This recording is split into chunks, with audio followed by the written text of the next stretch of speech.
누가복음 11장 1절에서 13절까지를 세 번에 걸쳐서 예수님의 우리를 향하신 이제 기도의 내용, 자세, 목표 이런 것들을 생각해 보겠습니다.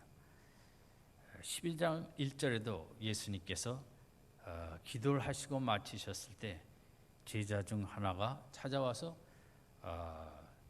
세례 요한이 제자들에게 기도를 가르친 것 같이 우리에게도 기도를 가르쳐 달라고 했습니다. 예수님의 공생의 본문은 이제 마지막 쪽에 해당을 합니다. 그동안은 제자들이 이렇게 기도해야겠다 이런 절박감이 많지 않았던 것 같습니다.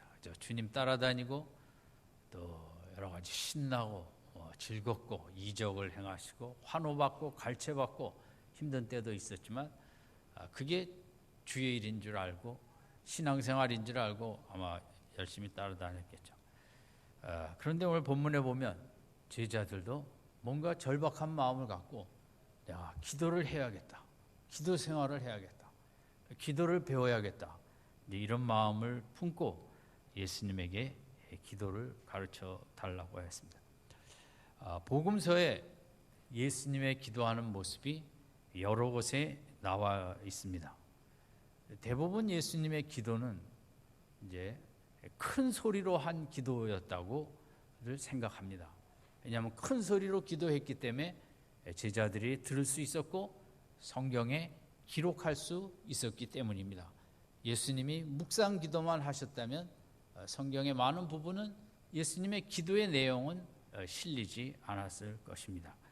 십자가에서도 큰 소리로 저들을 용서해 달라고 기도하셨고 겟세마네 동산에서도 큰 소리로 기도하셨고 헬라인이 요한복음 12장인가 찾아왔을 때도 큰 소리로 기도했기 때문에 제자들은 기도의 내용을 기록할 수 있었고 마가 다락방에서도 마지막 밤에 한 기도도 큰 소리로 하였기에 제자들은 명확히 기억할 수 있었을 것입니다. 기도는 큰 소리로 하는 기도와 또 조용히 묵상으로 하는 두 가지 기도로 나뉠 수 있는데 균형 잡힌 두 가지 모습이 잘 될 때 우리 신앙생활에 더욱 성장을 이룰 수 있을 것입니다.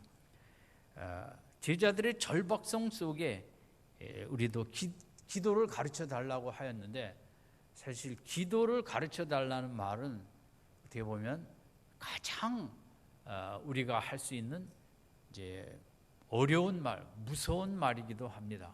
왜냐하면 기도는 성경 공부로 신학을 배워서 기도를 배우는 것이 아니라 내가 어려움을 당하는 만큼 기도를 배우게 되고 내가 정말 중한 질병, 사업에 극심한 문제, 자녀 문제 이런저런 문제가 아주 심각하지 아니하면 기도를 더 배우기는 어렵습니다.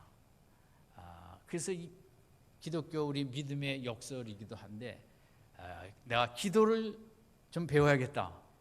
그게 무서운 말입니다. 그것은 내가 고생을 좀 더 해야겠다 이 말하고 같을 수도 있다는 것입니다. 왜냐하면 책을 읽어서 기도를 배우는 건 아니거든요. 하나님을 간절하게 붙잡는 것은 성경에서도 절대절명의 어려움과 위기 앞에서 하나님의 마음을 움직이는 기도를 하였지 편안한 속에 그런 기도 생활을 깊이가 있기는 어려울 것입니다. 잘됐다. 나는 어려운 거 싫은데 기도를 하나님 저는 배우기를 원치 않습니다. 이렇게 생각할 수도 있죠. 그러나 그러면 기도 생활이 깊어지지 않으면 또 우리는 하나님 체험이 아주 피상적이기 때문에 우리가 기도를 잘 배워야겠고 또 그래서 하나님은 이 인생길에 고단함을 우리에게 쉬지 않고 보내시는지도 모르겠습니다. 어쨌든 제자들의 기도를 가르쳐 달라는 말은 주님의 마음을 아주 흡족하게 하였을 것입니다. 이제야 철이 들어 기도를 하려고 하는구나. 우리 자녀들 키우면서 어려서부터 교회에서 자라나도 기도를 잘 하려고 하지 않습니다. 저는 이제 그 우리 성도님들 가운데 젊은 자녀들이 기도 열심히 하는 모습 보면 세상에 제일 큰 복을 받았다, 그렇게 생각을 합니다. 외형적으로는 학교와 학벌과 회사와 뭐 이런 게 우리 눈에 보기에 커 보일지 모르지만, 이제 기도하는 젊은이들의 앞날은 큰 뭐 다니엘과 요셉이 기다리고 있는 것입니다. 학교 조금 괜찮은 데 들어가고 뭐 직장 번듯한 데 들어간 거, 그 기도가 뒷받침이 안 되면 그것에 귀한 열매가 쉽지 않기 때문입니다. 어쨌든 기도를 배우겠다라는 것은 그만한 절박감이 있었고, 우리 사랑하는 성도님들도 신앙생활이 하면 할수록 정말 기도를 배워야겠다, 기도해야겠다라는 이런 절박감이 깊어지는 축복이 있길 바랍니다. 예, 더워서 아멘 하기도 싫으시겠지만 신앙생활은 기도생활이거든요. 교회는 기도를 배우는 곳이거든요. 그래서 기도를 통해 하나님을 더 많이 체험하게 되고, 기도의 능력을 체험하며 우리는 세상을 두려워하지 않으며 살아갈 수 있기 때문입니다. 그래서 예수님께서 이제 기도를 가르치는데, 너희는 기도할 때 이렇게 하라. 오늘 생각하고자 하는 본문은 이제 기도의 내용이 되겠습니다. 그 중에 첫 번째로 예수님이 기도할 때 시작하는 부분을 아버지여라고 했습니다. 기도의 대상이 중요하다는 것입니다. 기도는 머나먼 곳에 있는 너무 두렵고 떨리는 창조주에게 나아가는 것이 아니라, 기도는 아버지에게 내 힘들고 여러 가지 어려운 것을 부탁하는 것이 기도다. 기도를 할 때 하나님과 나와의 관계 설정이 바로 되어야만 그게 기도다운 기도가 된다는 것입니다. 아버지라는 말은 성경에 구약에는 별로 쓰여지지 않았습니다. 10번 쓰여졌습니다. 그런데 요한복음에는 예수님이 하나님을 아버지라고 부르는 게 117번이 기록이 되어 있습니다. 놀라운 거죠. 세상에 어떤 종교도 자기가 섬기는 알라신이든 뭐 부처님이든 공자님이든 아버님이라고 아버지요 이렇게 하는 데는 없습니다. 오직 기독교만이 우리와 하나님 관계, 창조주의 그 크신 분과의 관계가 아버지와 자녀라는 것을 강조하고 있고, 하나님의 아들 예수께서 이 땅에 오신 중요한 목적 중에 하나는 하나님이 이 연약한 인생들, 곤고한 인생들의 아버지가 되기로 작정하시고, 내가 십자가를 지고 저들의 죄를 용서함으로 하나님을 신으로 멀리 있는 그런 친밀치 않은 그런 신으로만 여기지 아니하고 창조주, 통치주, 심판주 하나님을 아버지라 다정히 부를 수 있고 친밀감을 갖게 할 수 있도록 예수께서 십자가로 우리의 모든 죄와 받을 형벌을 대신하셔서 우리가 자녀가 되었고 하나님을 아버지라 부르게 된 것입니다. 그래서 이 신약 성경이 갖는 마태, 마가, 누가, 요한, 로마서니 이 하나님을 아버지라고 부르는 것은 유대 그 구약에 입각한 문화와 관습 속에서 이것은 뭐 혁명적인이라는 단어도 부족할 정도로 세상이 개벽하는 어떤 그런 우리 진리를 가르쳐 주신 것입니다. 그것은 뭐냐면 우리는 절대 하나님을 아버지라고 부를 수 있는 모습이 없습니다. 우리는 다 육신적이고 세상을 좋아하고 아무리 교회를 100년 다녀도 우리는 죄덩어리거든요. 우리는 감히 하나님을 아버지라고 부를 수가 없는데, 우리가 부를 수 있게 된 것은 예수께서 십자가에서 우리의 죄 문제를 해결해 주셨기 때문에 이제 하나님을 아버지라고 부를 수 있게 된 것입니다. 우리는 기도하면서 아버지 아버지 하면서 여러분 우리가 아버지라고 부를 수 있다는 것만 해도 얼마나 위대한 축복인가. 하나님, 저는 뭐 다른 소원 다른 것보다도 하나님을 내가 아버지라고 부를 수 있는 이 자체만으로도 너무 감사합니다. 이게 우리 참된 신앙의 모습입니다. 기도는 아버지만 해도 끝날 수 있습니다. 여러분의 자녀가 4살, 5살, 6살 난 아이가 저쪽 방에서 무슨 문제가 있을 때, 어려움이 있을 때 무슨 5분 동안 뭐 문자를 보냅니까? 뭐 편지를 씁니까? 그냥 아빠 하면 이쪽에 있던 아빠가 그 소리의 그 심상한 각 정도에 따라 그냥 쏜살같이 달려가는 거거든요. 기도는 아버지만 해도 저는 충분한 기도라고 생각합니다. 너무 어린아이처럼 우리가 너무 연약하고 힘이 들 때 아이가 아빠를 찾고 아빠의 품에 안기면서 힘을 얻듯이 우리 인생도 뭐 구구절절한 사연도 많지만 그거 안 할지라도 아버지요, 하나님 아버지요만 찾아도 하나님은 우리 속에 강하게 임재하실 줄로 믿습니다. 그래서 기도에서 제일 중요한 것은 내가 그 하나님을 누구로 여기고 지금 나아가는가. 그런 공식적인 법정인 대법원장도 아니고 판사도 아니고 그 온 우주를 다 지으시고 다스리시는 권능에 전지전능하신 하나님을 아버지라고 부를 때 이미 그 기도는 완결됐다고도 할 수 있는 것입니다. 요즘은 줄이 중요한 시대입니다. 뭐 정치인들도 기업인들도 왕자의 난에서 형의 줄에 쓸까 동생의 줄에 쓸까 하여간 줄이 중요하죠. 그런데 줄 중에서도 제일 중요한 게 탯줄이라고 그럽니다. 탯줄이 왜 중요하냐? 서울대학교에 입학한 많은 학생들을 설문해 봤더니 내가 서울대학교에 들어온 가장 중요한 원인이 무엇일까? 내가 공부 열심히 해서 내가 똑똑해서가 아니라 아버지 때문에 들어오게 됐다. 아버지의 경제력이 나를 뒷받침해서 500만 원짜리 과외도 하고 1000만 원짜리 과외도 하고 이러면 지금은 우리가 민주사회 평등사회 그렇지만 오히려 이조 시대보다 더 계급사회고 계층 간의 이런 벽이 아주 더 굳어져 가는 세상을 살아가고 있습니다. 요즘은 그 아버지의 경제력 따라 한 시간에 100만 원씩도 주는 그런 거를 배워낼 수 있다면 좋은 대학교 가기가 쉽죠. 근데 모든 사람이 그렇지 않고 우리가 민주사회 다 우리가 좋아하지만 사실 민주사회는 더 옛날 조선시대보다 더 불평등과 그때는 양론과 쌍반으로만 나뉘어 있었지만 지금은 층층 계층으로 그래서 아버지의 탯줄이 중요하다. 이거 어떻게 하겠습니까? 다시 들어가서 아버지를 만나서 나올 수도 없고 참 그런데 제가 그 말이 맞다고 생각을 하고 좋다고 생각합니다. 왜? 세상의 탯줄은 아버지 탯줄은 시원치 않았지만 하나님 아버지의 탯줄 속에 내가 태어났기 때문인 것입니다. 아멘. 하나님이 내 아버지고 탯줄을 내가 하나님을 아버지라 두는 탯줄에 태어났는데 그까지 돈 조금 부족하고 그까지 학벌 좀 뭐하고 뭐 이런 게 무슨 상관이 있겠습니까? 성경에 뭐 다윗이 무슨 공부를 제대로 했겠습니까?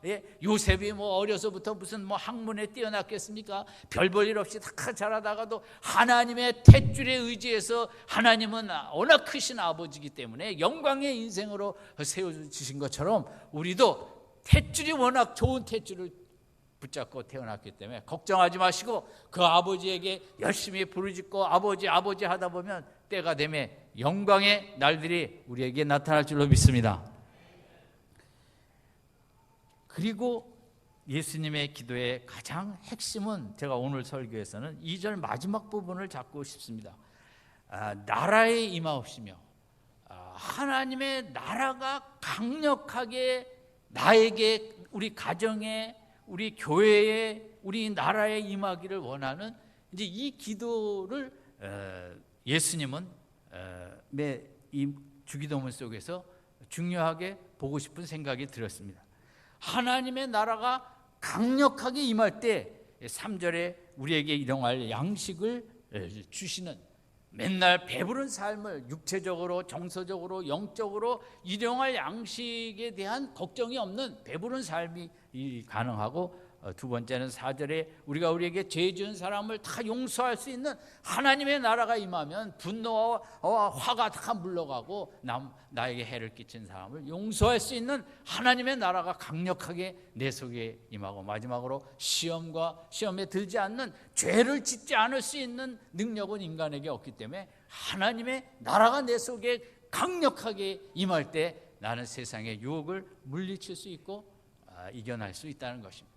그래서 이 하나님의 나라가 임하는 구체적인 모습이 3절 4절이기 때문에 우리 속에 하나님의 나라가 강하게 임하기를 기도하라. 근데 왜 하나님 나라가 이렇게 강하게 임해야 되는가? 세상 나라가 우리에게 그 3절 4절의 축복을 잘 주질 못하기 때문인 것입니다. 여러분, 요즘 일용할 양식, 이 부분이 우리나라는 이런 걱정 없어진 줄 알았는데 요즘 대학을 졸업해도 취업을 할 수 없는 젊은이들이 얼마나 많습니까? 한 번도 대학 졸업하고 취업을 못한 숫자가 6, 70만에 해당을 한다고 합니다. 그게 우리나라뿐만 아니라 일본도 더하고 미국도 더한 세계 모든 나라에 공통적으로 나타나는 현상입니다. 아르바이트를 해도 TV에 보면 그렇게 그 5천 얼마인가 그걸 깎아갖고 주는 사람도 많고 안 주는 사람도 많고, 우리가 뭐 다 행복하게 살 줄 알았는데 요즘은 얼마나 나라 걱정이 많습니까? 세계 경제의 침체와 또 많은 일들을 기계가 대신해 가고 로봇가 대신해 가면서 우리 사람들이 할 일자리를 다 뺏어가고, 우리는 지금 기계의 밑으로 들어가는, 일자리가 날이 갈수록 경제 규모는 커지는데 일자리는 줄어드는 이걸 이상한 현상이 모든 나라에서 지금 일어나고 있습니다. 2,000명을 고용하던 곳에 기계 설비가 다 들어오고 뭐하면 200명, 100명으로 줄어들고, 중국은 더 지금 자동화 이런 것으로 나가면서 젊은이들의 일자리가 너무 많이 없어지고 있다는 것입니다. 그리고 요즘 나라 걱정 중에 얼마 전에 그런 기사 타이틀이 파산 그리스를 그대로 닮아가는 한국 복지재정. 우리가 그리스를처럼 되면 어떻게 하겠느냐, 정말 끔찍하죠. 그런데 우리나라 현실이 너무 그리스를 닮아가고 있고, 그러면 생산력은 지금 점점 저하되고 있고, 요즘 여름인데 2, 3년 전만 해도 전기 아끼자, 전력이 부족해서. 그래서 요즘 그런 얘기 하나도 없습니다. 왜냐하면 생산이 많이 줄어들었기 때문에, 우리나라에 공장이 옛날보다 많이 줄어들었기 때문에 지금은 뭐 전기 아끼자 여름에 한마디도 없습니다. 전기 많이 쓰시라고. 오히려 이 뭐니까 어떻게 보면 외형적으로는 좋아지는데 우리의 일자리는 줄어들고 우리는 더 살기 어려워지고, 더 젊은이들은 아버지와 일자리를 갖고 이게 다퉈야 되는 이런 어려운 세상 나라가 주는 근심, 염려, 이런 어려운 것들이 너무 많아. 우리나라만 그렇겠습니까? 더한 나라가 더 많죠. 세상에는 복지가 잘된 덴마크나 북유럽 가면 뭐 거긴 좋겠습니까? 거기도 또 문제가 많고 세금이 많으니까 다른 나라로 가버리려고 하는 사람도 많고, 이 세상의 나라로서는 정말 어떨 때 만족할 수도 있지만 대부분 불안하고 염려스럽고 근심 걱정, 그리고 우리는 또 일에 정말 노예가 되다시피 피폐하게 마음의 정서도 다 잃어버리고 하루하루 끌려다니는 경쟁과 생존의 이런 치열함 속에 일도 그저 밤늦게까지 해야 되고, 어제가 오늘인지 오늘이 뭐 내일인지 분간도 안 되는 기계보다 더 메마른 삶을 우리가 살아가고 있습니다. 제가 TV에서 보니까 강남의 한 독서실인데 들어갈 때부터 그게 CCTV로 다 찍힌 게 엄마 스마트폰으로 전송이 되는 것입니다. 방에서 공부하고 있는 모습도 전송이 되고 또 아이가 화장실 가는 모습도 다 되는 것입니다. 그래서 집에 오면 너는 왜 공부는 안 하고 화장실만 들락날락 했냐. 이게 이렇게 정말 학생들이 뭐 과목도 이런 상과목은 없을 것입니다. 현대인의 삶이 뭔가 편리한 것도 많이 만들어냈지만 정서적으로는 너무너무 메마른,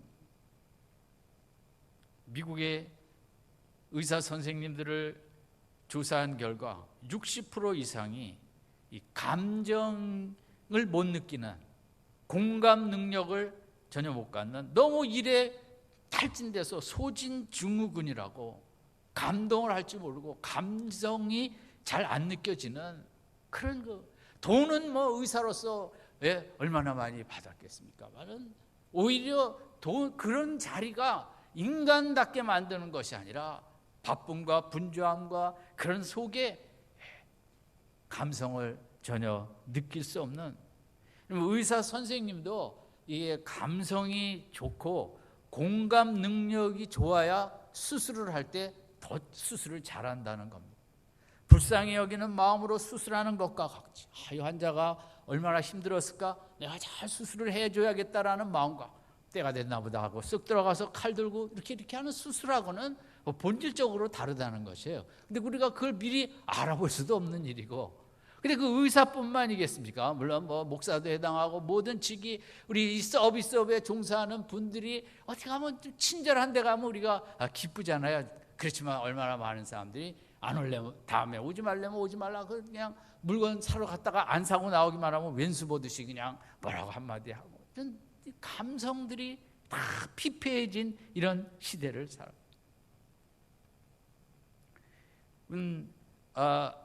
이 하나님 나라의 특성은 이 감성이 살아나는 것입니다. 하나님은 우리에게 기쁨과 슬픔과 여러 가지 감정을 주셨거든요. 근데 인간다운 삶이라는 것은 무엇이냐면 슬픔도 많이 느낄 수 있고 기쁨도 많이 느낄 수 있는 게 인간다운 삶이에요. 기쁨만 느끼는 게 아니라.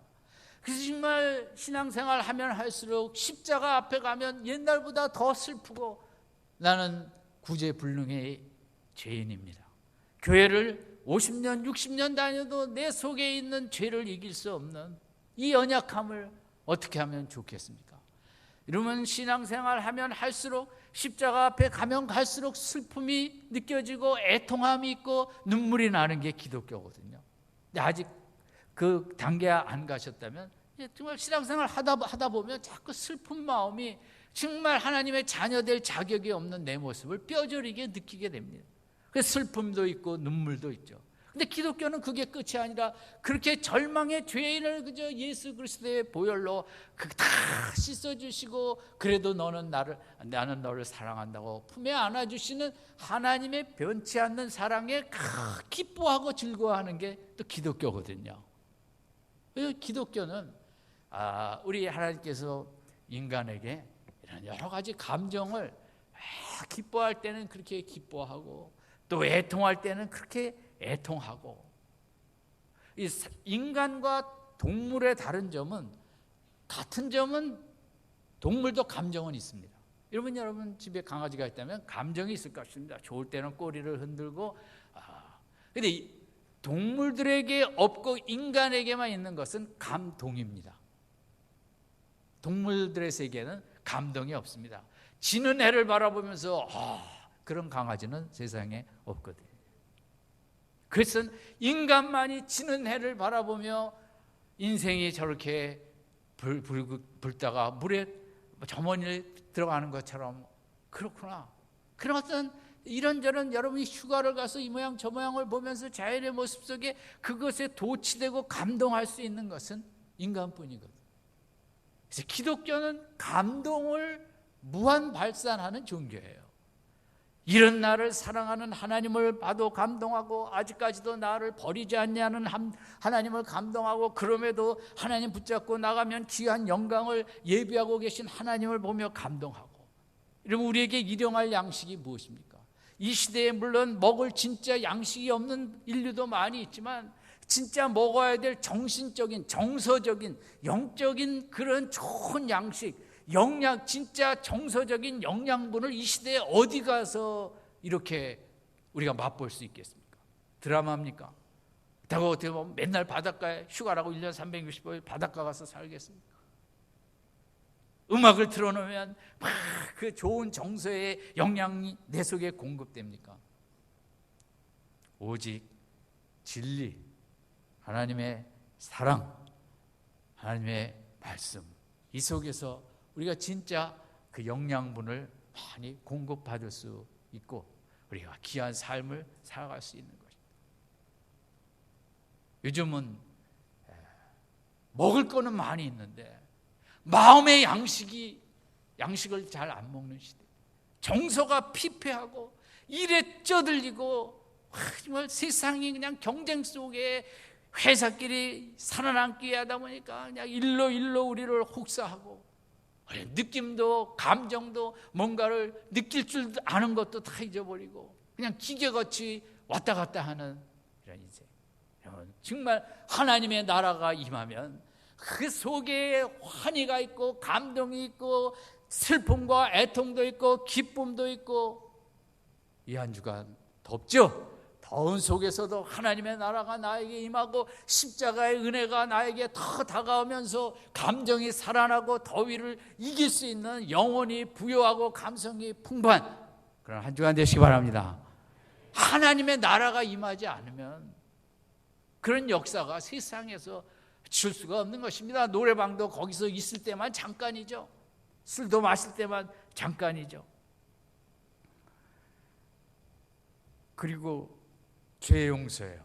하나님의 나라가 임하면 이 분노의 시대, 보복운전의 시대, 화병을 유발하는 시대에 용서가 안 되는 시대거든요.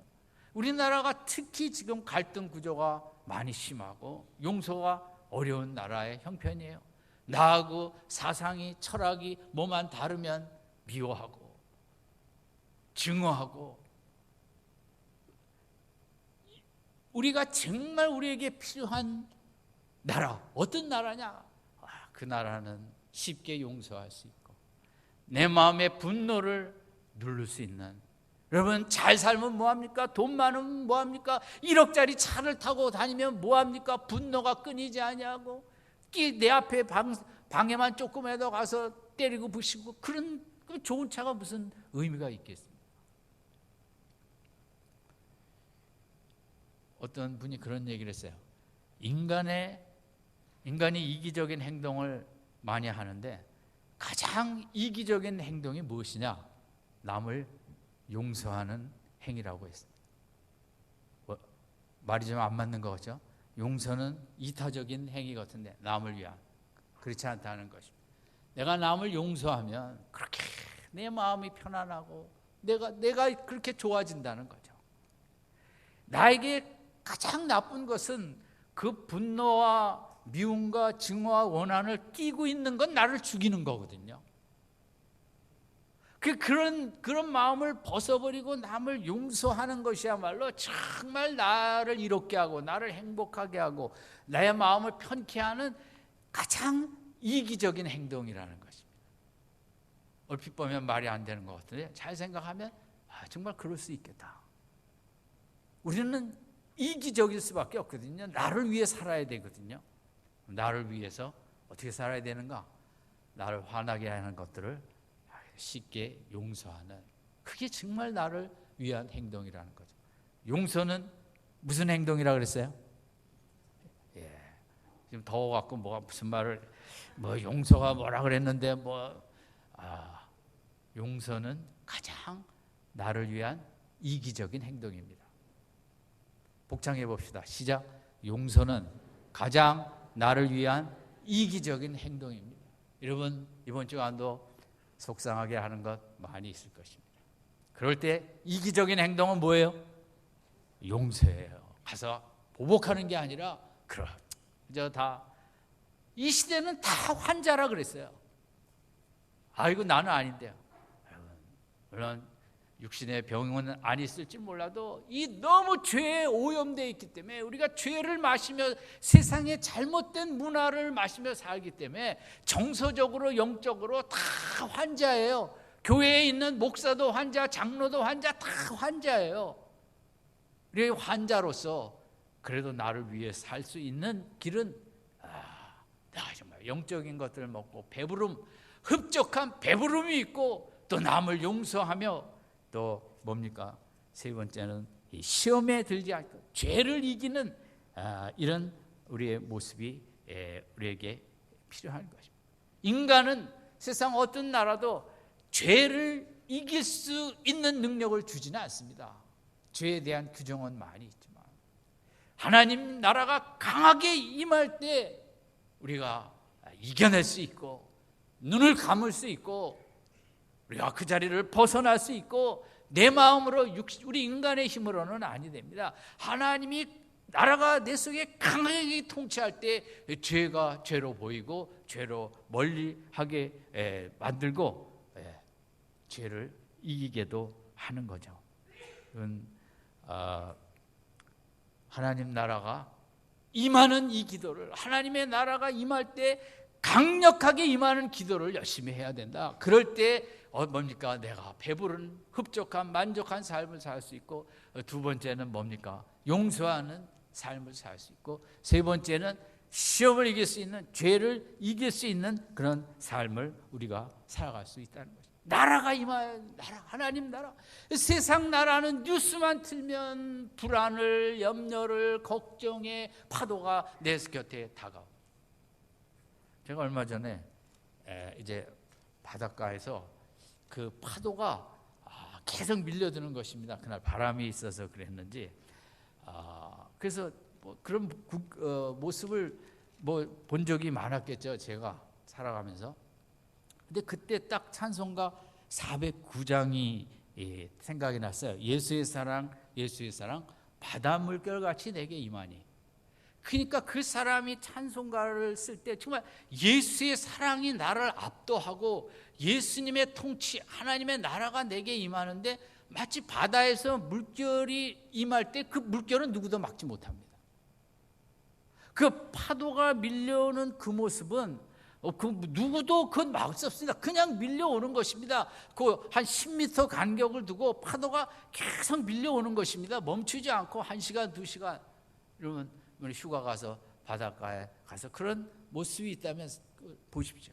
근데 그 예수의 사랑, 예수의 사랑, 바닷물결같이 내게 임하니, 그러니까 이 사람은 막 그런 은혜를 체험했던 것입니다. 내 마음에 예수님의 사랑이 막 들어오고 나를 다스리고 나를 채우고 나를 통치하는 이제 그런 걸 체험했기 때문에 찬송가를 만들 때 예수의 사랑, 예수의 사랑, 바닷물결같이 내게 임하니, 이런 찬송을 이제 쓸 수 있어요.